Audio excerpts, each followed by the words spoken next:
The first plane you'll be picking up is the fore plane, because it comes before everything else.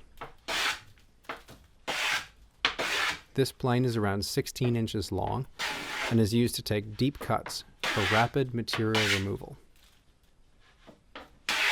You'll see the subtle undulations of the rounded cutting iron left on the surface of the wood.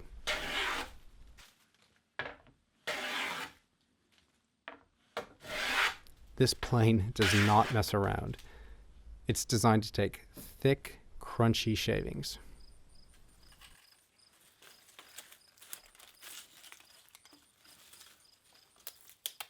As such, the mouth is open wide to accommodate that.